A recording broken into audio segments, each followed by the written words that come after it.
Pernahkah kamu melihat seseorang setiap hari, tapi baru menyadari betapa berharganya kehadirannya setelah hidupmu sendiri terasa kosong?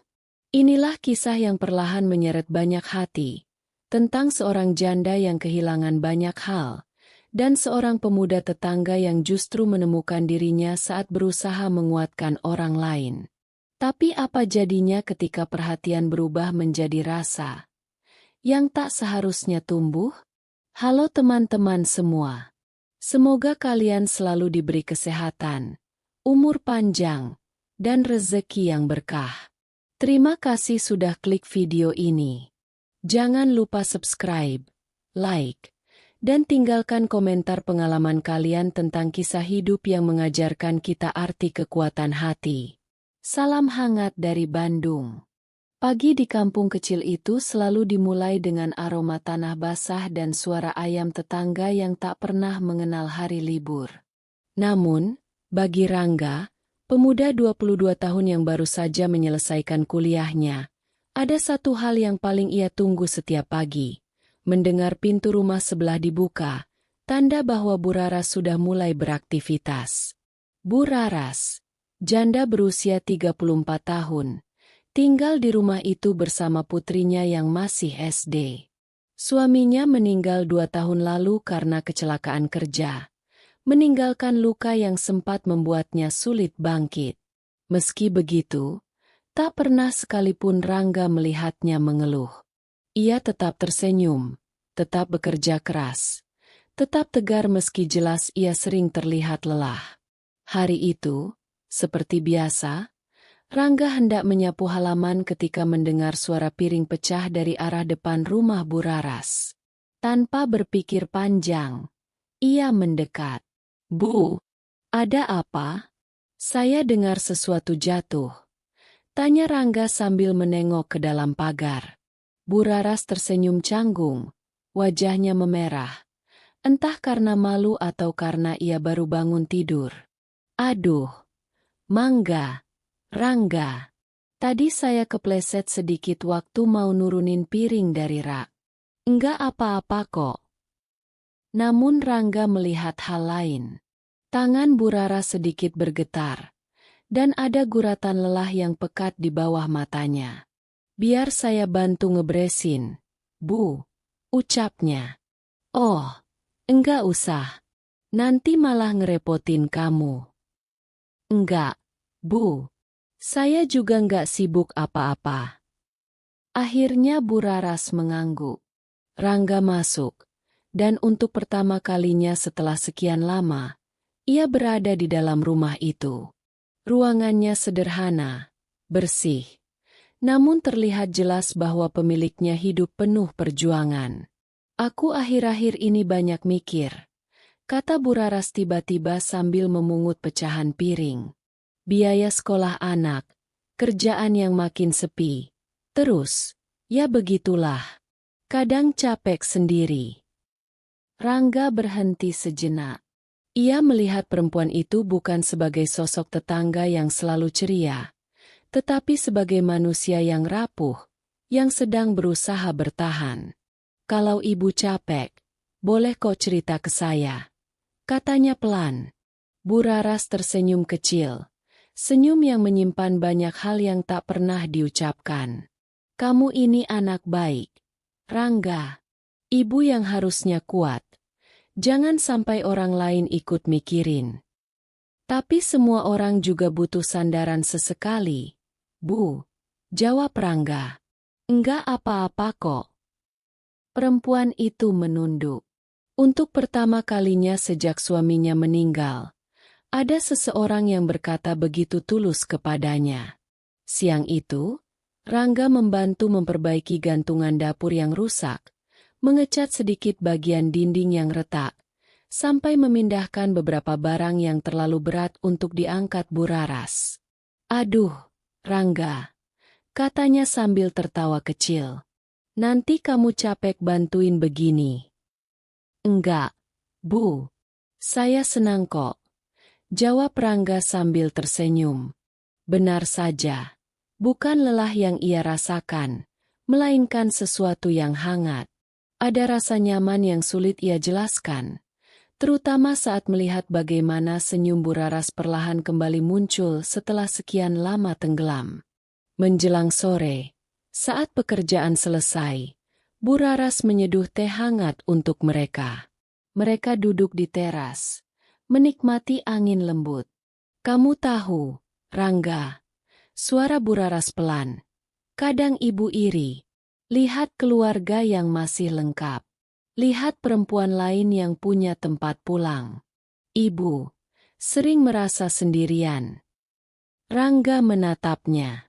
Ada sesuatu di mata Bu Raras, gelap, lelah, tapi juga penuh harapan yang hampir padam. "Ibu enggak sendirian," kata Rangga. "Mantap." Bu Raras terdiam. Hatinya bergetar, meski ia tak tahu kenapa kalimat itu begitu dalam baginya. "Kamu tetangga yang baik ya, Rangga," katanya dengan suara lirih. "Terima kasih."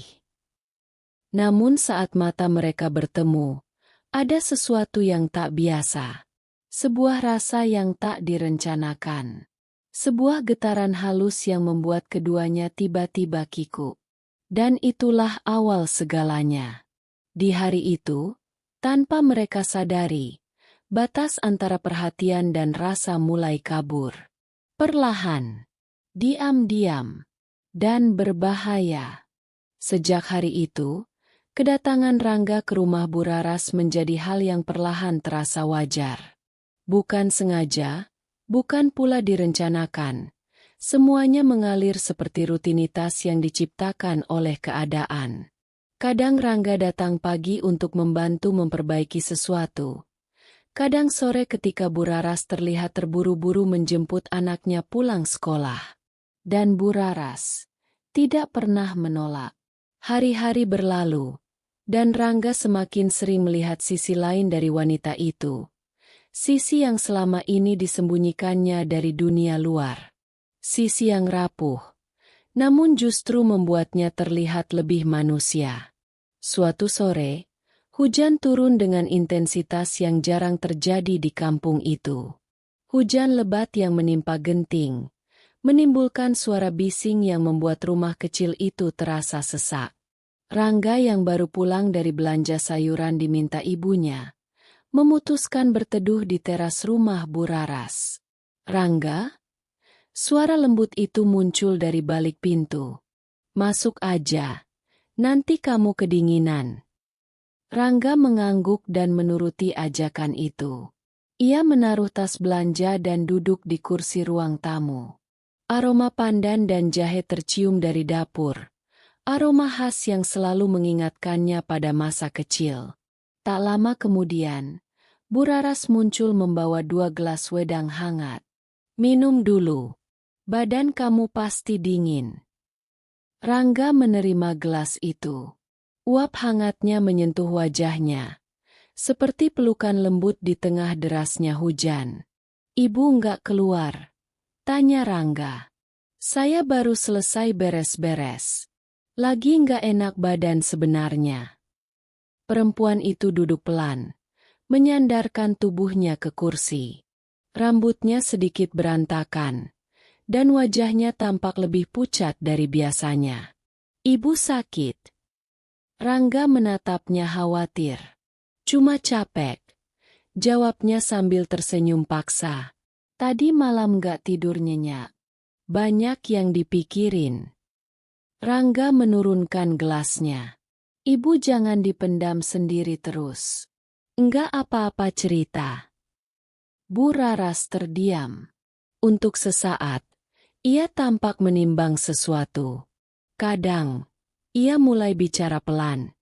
"Saya takut, Rangga." "Takut kenapa?" "Takut gagal jadi ibu. Takut enggak sanggup membesarkan anak saya sendirian. Takut semuanya hancur kalau saya menyerah." Rangga mendekat sedikit.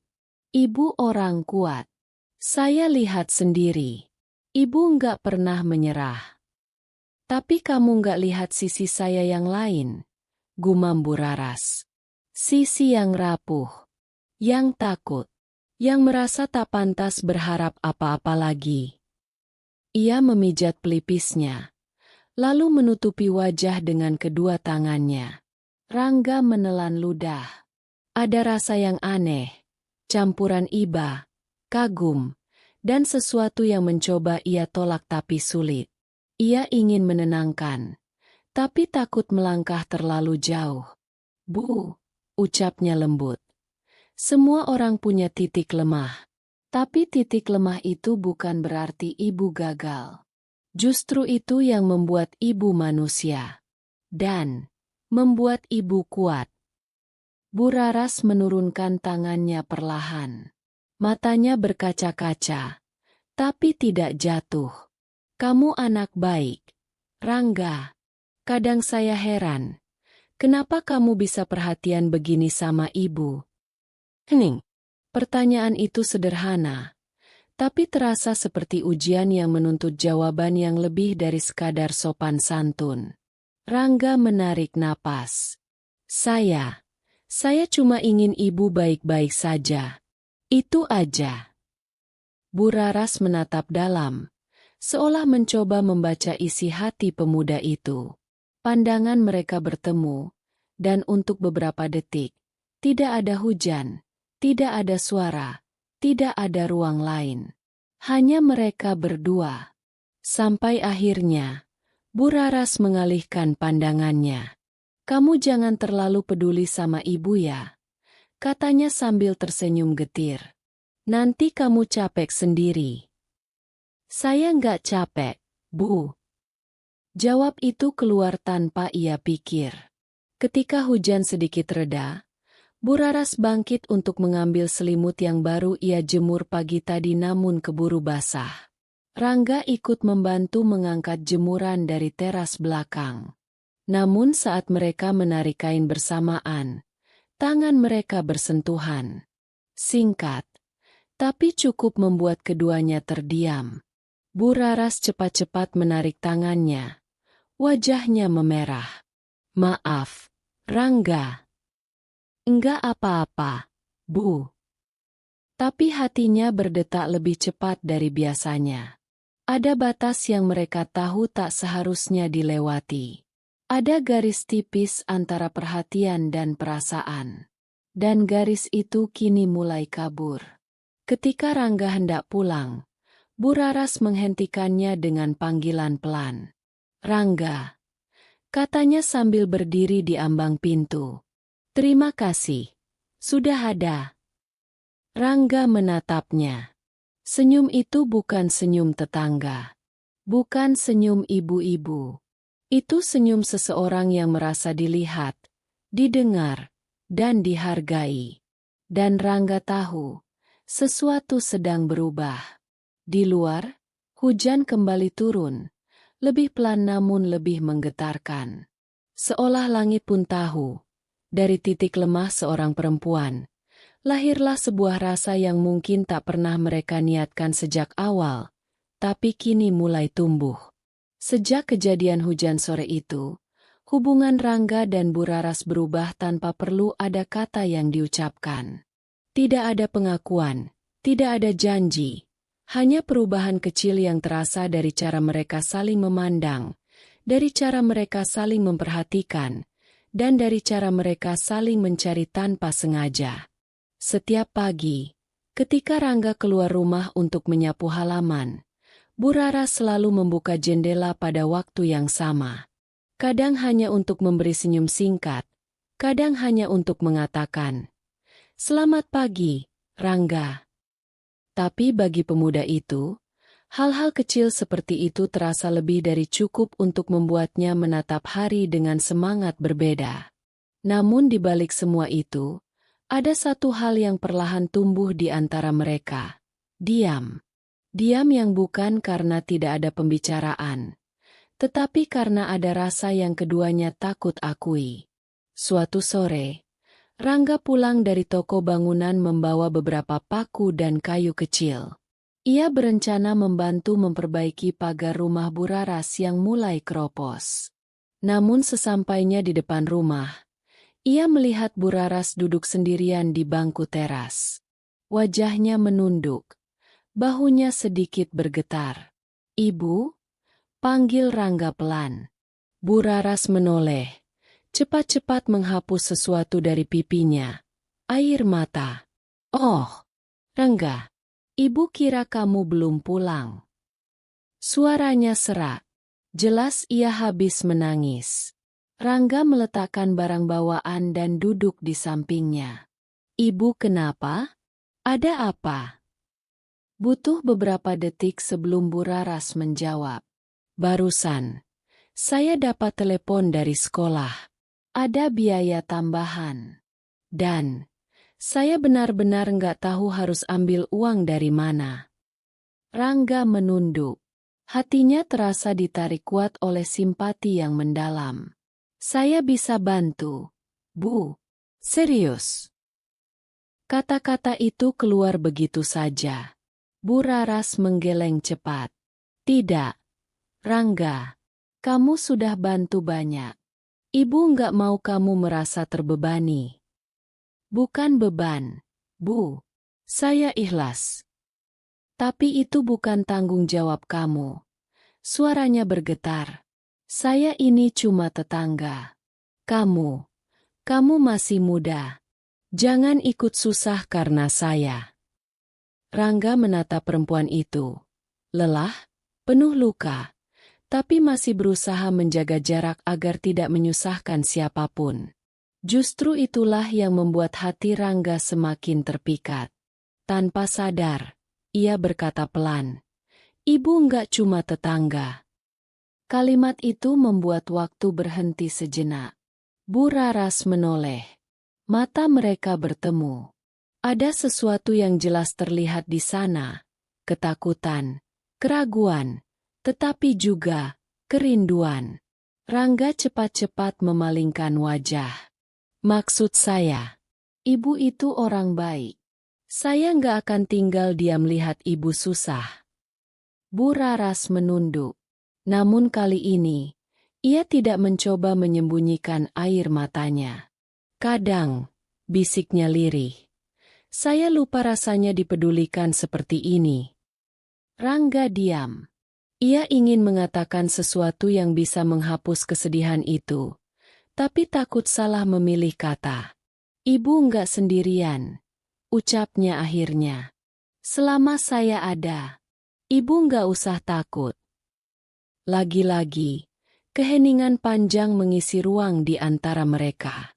Tapi keheningan itu tidak dingin, justru hangat, membuat sesuatu di dada mereka bergetar pelan. Beberapa menit kemudian, Bu Raras mengajak Rangga masuk. "Saya bikinin teh ya. Kamu pasti capek." Tidak butuh waktu lama bagi Rangga untuk menemukan perubahan kecil yang tak ia sadari sebelumnya. Setiap kali Bu Raras lewat di hadapannya, ia mendengar desah napas yang berbeda, lebih pelan, lebih hati-hati, lebih menyiratkan sesuatu yang ingin disembunyikan. Dan setiap kali mata mereka bertemu, keduanya cepat-cepat mengalihkan pandangannya. "Rangga." Suara Bu Raras memecah suasana. "Kenapa kamu berubah?" "Berubah bagaimana?" "Kamu semakin perhatian, semakin dekat." Ia menahan napas. "Saya takut kamu salah paham." Rangga mengerutkan dahi. "Salah paham apa?" Bu Raras menatap meja, tidak berani menatapnya langsung. "Saya ini janda, Rangga. Orang-orang bisa ngomong apa saja. Saya nggak mau kamu ikut jadi bahan omongan." Rangga menghela napas panjang. "Ibu, saya nggak peduli omongan orang." "Harus peduli." Kali ini suara Bu Raras tegas, tapi matanya goyah. "Karena kamu masih punya masa depan. Jangan rusak itu cuma karena ibu." Ada jeda. Berat. Menyesakan. Rangga berdiri perlahan, lalu berjalan mendekatinya. Tidak terlalu dekat, tidak terlalu jauh, cukup untuk membuat Bu Raras merasakan keberadaannya. Saya nggak merasa rusak, Bu, katanya lirih. Justru, saya merasa hidup. Kata-kata itu membuat Bu Raras terkejut. Nafasnya tercekat. Tangan yang memegang gelas sedikit gemetar. Rangga, jangan begitu. Saya cuma jujur. Jujur itu kadang berbahaya, gumamnya. Tapi memendam lebih berbahaya lagi. Untuk pertama kalinya, Bu Raras tidak bisa berkata apa-apa. Diam. Lagi-lagi diam. Tapi kini berbeda. Diam yang memberi isyarat bahwa batas yang sebelumnya mereka jaga perlahan mulai runtuh. Ketika Rangga pamit malam itu, Bu Raras tidak mengantarnya sampai teras seperti biasanya. Ia hanya berdiri di ambang pintu, menatap punggung pemuda itu dengan perasaan yang ia sendiri takut untuk akui. Di malam yang lengang itu, keduanya sama-sama sadar. Mereka tidak lagi berdiri di jarak yang aman. Perasaan itu sudah tumbuh, dan tidak ada yang tahu bagaimana akhirnya. Sejak malam penuh keheningan itu, Rangga dan Bu Raras berusaha mengembalikan keadaan seperti semula. Tapi mereka sama-sama tahu, tidak ada yang benar-benar bisa kembali. Sekali perasaan muncul, ia tidak pernah benar-benar hilang, hanya disembunyikan di balik sikap pura-pura biasa. Namun semakin mereka berusaha menjaga jarak, semakin terasa bahwa jarak itu tak lagi wajar. Ada getaran yang tersisa setiap kali mereka berpapasan. Ada gugup yang muncul setiap kali mendengar suara masing-masing. Ada rindu yang tak diucapkan namun terasa begitu jelas.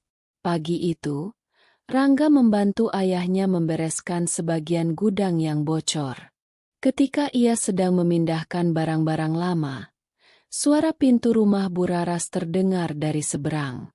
Rangga otomatis menoleh. Bukan karena niat, tapi karena kebiasaan. Bu Raras keluar dengan tampilan berbeda hari itu. Rambut disanggul rapi, memakai rok panjang, dan membawa tas kain berisi berbagai botol jamu. Rupanya ia hendak berjualan keliling. Namun sesuatu pada caranya berjalan membuat Rangga khawatir. Perempuan itu tampak limbung. Beberapa kali memegangi pinggangnya. Rangga segera menghampiri pagar. Bu, Ibu nggak apa-apa. Bu Raras sedikit terkejut melihatnya. Oh, Rangga, nggak apa-apa. Cuma pegal sedikit. Kelihatan nggak cuma pegal, Bu. Ah, kamu emang suka lebay. Jawabnya mencoba bercanda. Tapi senyumnya gagal meyakinkan. Rangga mendekat. Ibu mau jualan? Dalam kondisi begini. Bu Raras menarik napas dalam. Kalau nggak jualan, saya mau makan apa? Mau bayar listrik apa? Semuanya harus tetap jalan. Rangga. Rangga mengangguk pelan. Perempuan itu kuat. Tapi terkadang terlalu keras pada dirinya sendiri.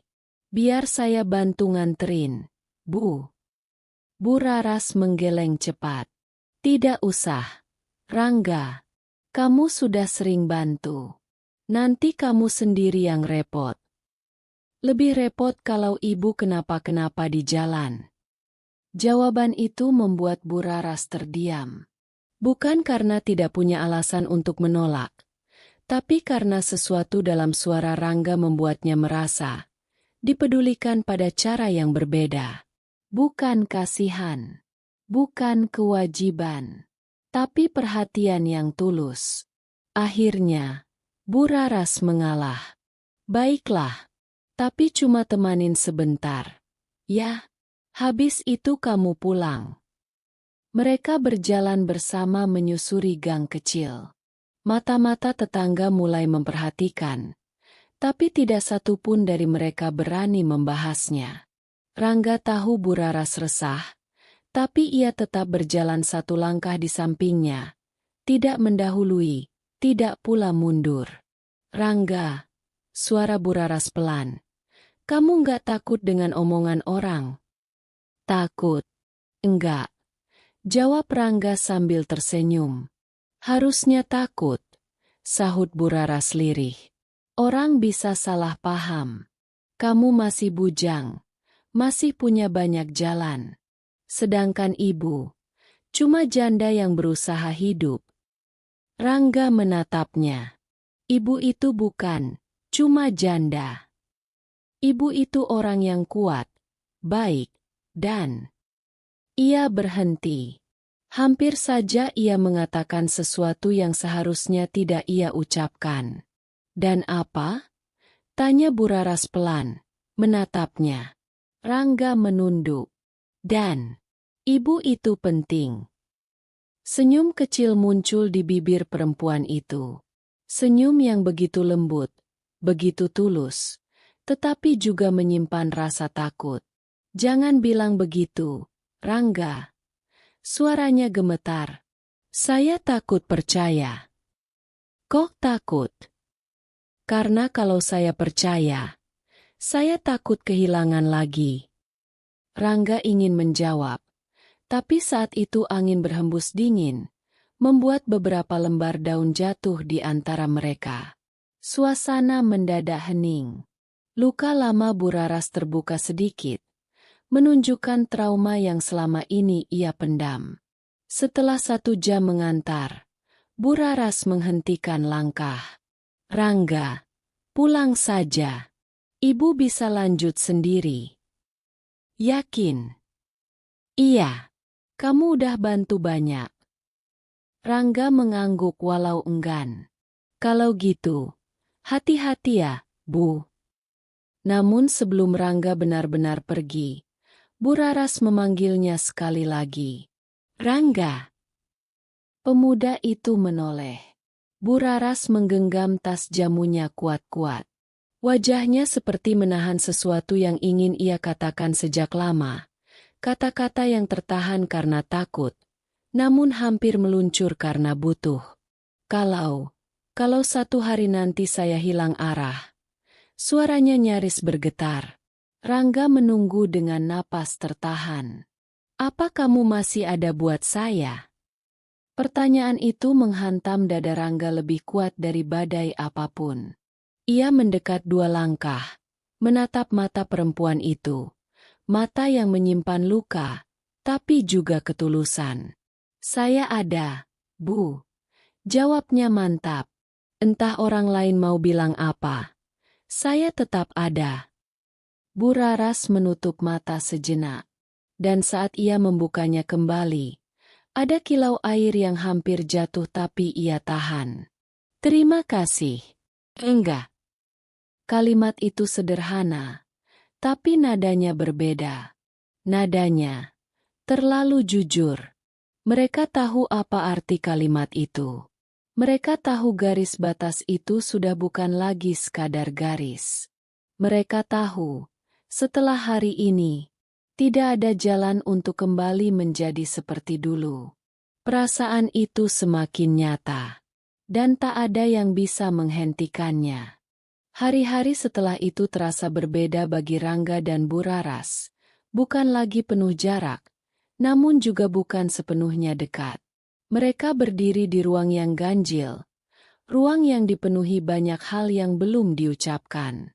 Setiap pertemuan terasa singkat namun dalam. Setiap tatapan terasa hangat namun membuat dada mereka sesak. Bu Raras mulai lebih sering tersenyum, meski senyum itu kadang diiringi gugup. Sementara Rangga, ia semakin sulit menutupi perhatian yang tak bisa ia sembunyikan. Bahkan ibunya beberapa kali bertanya, "Kamu kok lebih rajin keluar rumah akhir-akhir ini?" Rangga hanya tersenyum. Ia tahu alasannya, tapi tak mungkin ia ucapkan. Suatu sore, ketika matahari hampir tenggelam, Bu Raras datang mengetuk pintu rumah Rangga.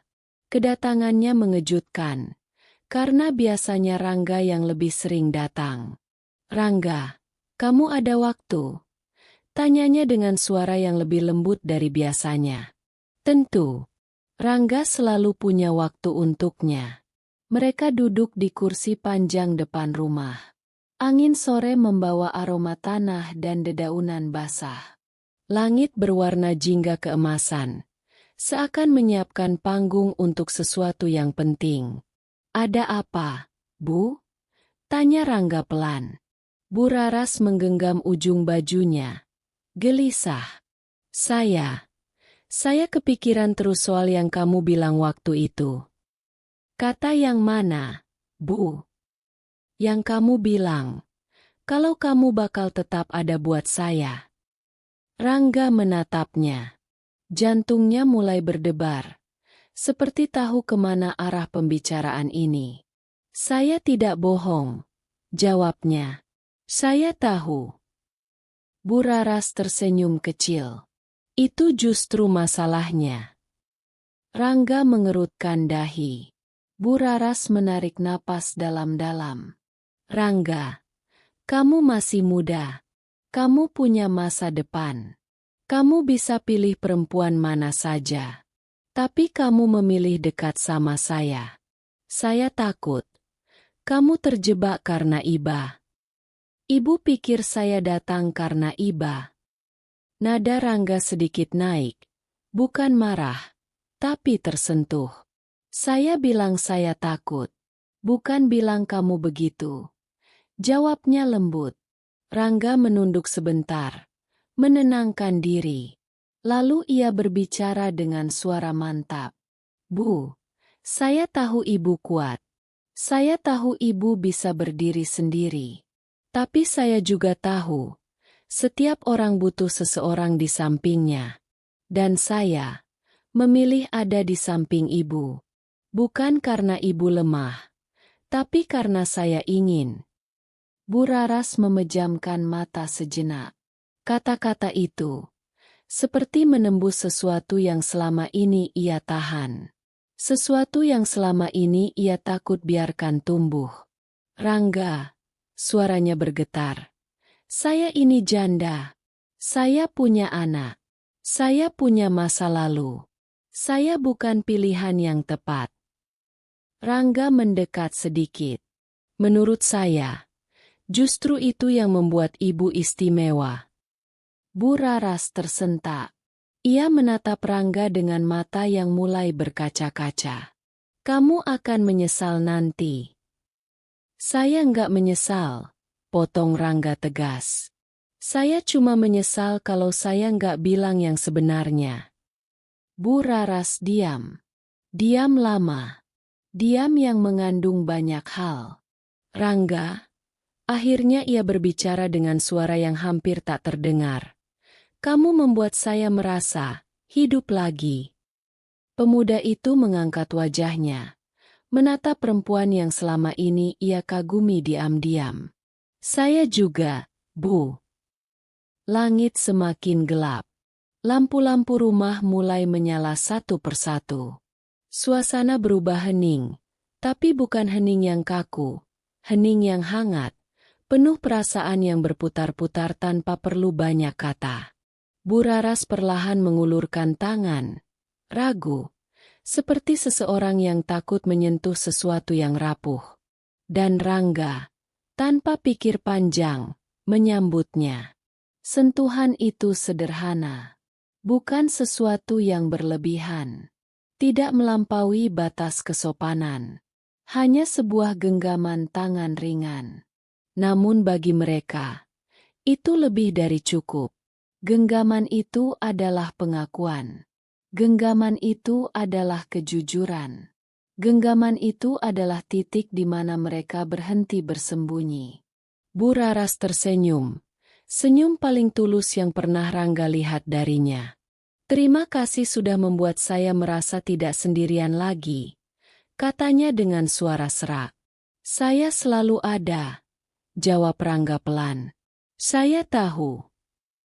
Dan untuk pertama kalinya dalam waktu yang lama, Bu Raras memandang masa depan bukan dengan rasa takut, tapi dengan harapan.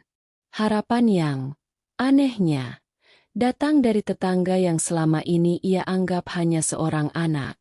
Tapi nyatanya, dialah satu-satunya yang berani menepuk pundaknya saat dunia terasa runtuh. Dia yang membuatnya merasa dicintai bukan karena kasihan, melainkan karena pilihan.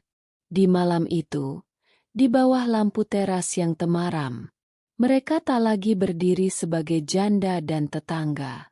Mereka berdiri sebagai dua hati yang akhirnya berani mengakui kenyataan bahwa rasa itu sudah menjadi bagian dari hidup mereka. Dan tidak ada yang salah dengan saling menguatkan. Tidak ada yang salah dengan saling hadir. Tidak ada yang salah dengan menemukan rumah pada seseorang yang tak terduga.